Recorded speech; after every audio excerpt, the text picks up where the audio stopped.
السلام علیکم ورحمۃ اللہ وبرکاتہ۔ یہ کئی بھائیوں نے پوچھا ہے اور مسئلہ بھی آیا ہے کہ جو دیوالی کا ٹائم چل رہا ہے تو دیوالی میں بہت سے لوگوں کا، مسلمانوں کا میل جول، اٹھنا بیٹھنا، کاروبار، زندگی وغیرہ سب یہ کافروں کے ساتھ میں ہے۔ تو وہ جو دیوالی کے تہوار پہ مٹھائی جو دیتے ہیں اس کا کھانا لینا شرعی کیا حکم ہے، جائز ہے یا نہیں ہے؟ اس کے بارے میں یہ کہا گیا ہے کہ اب اگر مٹھائی آئی ہے تو ہم کھائیں یا نہیں کھائیں۔ اس کے بارے میں اعلیٰ حضرت سے سوال کیا گیا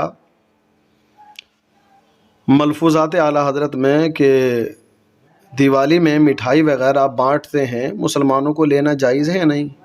آپ نے ارشاد فرمایا اس روز نہ لیں، یعنی اس دن، جس دن ان کا تہوار ہے، جس دن وہ اپنی پوجا کرتے ہیں، اس دن اس مٹھائی کو نہ لیں۔ ہاں اگر دوسرے روز دے تو لے لیں، نہ یہ سمجھ کر کہ ان خباثہ کے تہوار کی مٹھائی بلکہ مال موذی، نصیبی غازی سمجھے، یعنی مال مفت سمجھا جائے اس کو کہ یہ مال مفت ہے، اس وجہ سے ہم لے رہے ہیں، تہوار کے طور پہ تہوار کا گفٹ نہ سمجھیں بلکہ ایک مال مفت، اس نیت سے اس کو لے سکتے ہیں، پھر استعمال کر سکتے ہیں۔ لیکن بہتر تقویٰ یہ ہے کہ اگر نہ لے تو اور بہتر ہے، تقویٰ یہ ہے کہ نہ لے، فتویٰ یہ ہے کہ لے سکتا ہے۔